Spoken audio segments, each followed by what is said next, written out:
અને ઘણા સમયથી ઘણા બધા દોસ્તોનું એવું કહેવાનું હતું કે અમને જરાક જાણકારી આપો. જો કે મારો સતત એવો પ્રયત્ન હોય છે કે ધારાસભ્યની ગ્રાન્ટમાંથી કુલ કેટલા કામો કરી શકાય એની માહિતી મારે તમને બધાને પહોંચાડવી છે. તો સૌથી પહેલાં આપણે ટેસ્ટ કરી લો કે ભાઈ અવાજ અને વિડીયો બરાબર આવે છે કે નહીં, પછી હું તમને જાણકારી આપું. કાયદાઓ અધિકારો જાણતા રહેવા ખૂબ જરૂરી છે. જો નહીં જાણો તો આ બધા જ નેતાઓ, બધી જ પાર્ટીઓ, બધા જ અધિકારીઓ ભેગા મળીને તમને લૂંટી લે છે. અને તમે બધા જાણો છો કે આ બધાના ઘર ભરાયા છે અને સામાન્ય માણસ છે બચારો 2 ટકના રોટલા માટે, રોજગાર માટે, સામાજિક રીત રિવાજોને પૂરા કરવા માટે કેટલો સંઘર્ષ કરે છે. અને આપણે એટલા માટે આટલો સંઘર્ષ કરવો પડે છે કે આપણા પૈસા ખોટી રીતે સરકારી કચેરીઓ દ્વારા વેડફાય છે, એમાં આપણને જરાય રસ નથી. આપણે જાણતા નથી, જાણવા માંગતા નથી. એટલે આજે હું તમને માહિતી આપવાનો છું ધારાસભ્યના ગ્રાન્ટમાંથી કેવા કેવા કામો કરી શકાય બાકડા સિવાય. જનરલી આપણને એમ જ છે કે આને બાકડા મૂકવા માટે જ આપણે મત આપીએ છીએ, અને ગમે એ પાર્ટીના, બધી પાર્ટીમાં આ જ તકલીફ છે કે બાકડા સિવાય ક્યાંય લગભગ એ લોકો રસ લેતા નથી. બહુ તો સીસી રોડ બનાવે, જેનાથી આગળ બ્લોક નખાવે કેવો છે. પણ આ બધા કામોમાં સૌથી વધુ કરપ્શન થાય છે એટલે લોકો ગ્રાન્ટ ફાળવે છે, કેમ કે આમાં સીધો 50% ભ્રષ્ટાચાર કરી શકાય રોડના કામોમાં. તો ધારાસભ્યના ગ્રાન્ટમાંથી સૌથી પહેલા રસ્તાના કામમાં શહેરી વિસ્તારો હોય તો મુખ્ય રસ્તાઓ ઉપર મેટલ તથા ડામર રોડનું કામ કરવાની ગ્રાન્ટ ફાળવી શકાય. નાની શેરીઓ અને ગલીઓમાં સ્થળ સ્થિતિ મુજબ ડામર રોડ કે સીસી રોડનું કામ કરી શકાય.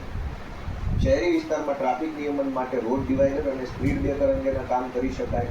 શહેરી વિસ્તારમાં આવેલી ઝૂંપડપટ્ટી વિસ્તારમાં સ્ટોન પેવિંગના કામો, શહેરી વિસ્તારોમાં કોઓપરેટિવ હાઉસિંગ સોસાયટીઓમાં ગુજરાત હાઉસિંગ બોર્ડ, હુડકો, ગુજરાત સ્લમ ક્લિયરન્સ બોર્ડ વગેરે પ્રકારની રહેણાંક સોસાયટીમાં રસ્તાના કામો કરી શકાય છે ધારાસભ્યની ગ્રાન્ટમાંથી. ત્યારબાદ પ્રાથમિક શિક્ષણ.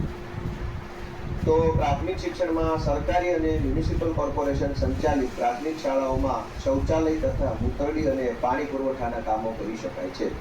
સરકારી અને મ્યુનિસિપલ કોર્પોરેશન સંચાલિત પ્રાથમિક શાળાની પ્રોટેક્શન વોલ, વાયર ફેન્સિંગ બનાવવાના કામો પણ કરી શકાય છે. શહેરી વિસ્તારની પ્રાથમિક શાળાઓમાં જ્યાં ઉપલબ્ધ ન હોય ત્યાં વીજળી પૂરી પાડવાની યોજનામાં પણ ગ્રાન્ટ વાપરી શકાય છે. સરકારી અને કોર્પોરેશન સંચાલિત માધ્યમિક શાળામાં પીવાના પાણી તેમજ જાજરૂ મૂતરડીના કામમાં પણ ગ્રાન્ટ ફાળવી શકાય છે. ત્યારબાદ વ્યાયામ શાળાઓ એટલે કે જીમમાં 1 લાખ રૂપિયાની ગ્રાન્ટ ફાળવી શકાય છે. બહેરા મૂંગાની શાળાના બાંધકામ કરવામાં તેમજ અપંગ અને માનસિક ક્ષતિ ધરાવતા લોકો માટે વિકાસ ગૃહના ઓરડાનું બાંધકામ કરવામાં ગ્રાન્ટ વાપરી શકાય છે. પણ આપણે ત્યાં બાકડા સિવાય ક્યારેય ક્યાંય ગ્રાન્ટ આપણે લગભગ જોઈ નથી. વાપરતા હશે પણ એ બધું મૂર્ખ બનાવ યોજના અંતર્ગત વાપરતા હોય. પછી પ્રાથમિક આરોગ્યના વિષયમાં સરકારી તથા ટ્રસ્ટની હોસ્પિટલના ઓપરેશન થિયેટર એર કન્ડિશન કરવા, એટલે કે ઓપરેશન થિયેટરમાં એસી મૂકવાનું હોય તો ધારાસભ્યની ગ્રાન્ટથી મૂકી શકાય. અને આ બધી એમને ખબર નહીં હોય. અને આપણે બધા લોકોની મૂર્ખામી એ છે કે ધારાસભ્યને ખબર નથી પડતી કે ચૂંટાયેલા નેતાઓ કાયદો નથી જાણતા. એના ઉપર આપણે હસીએ, આપણે જોક્સ બનાવીએ, કટાક્ષ કરીએ, વિડીયો વાયરલ કરીએ કે લો આને તો સીએ એનું પૂરું નામ ખબર નથી પડતી. પણ મૂર્ખાઓ આપણે બધા છે, આપણે જ આવા લોકોને મત આપ્યા છે કે જેને કાંઈ ખબર નથી પડતી.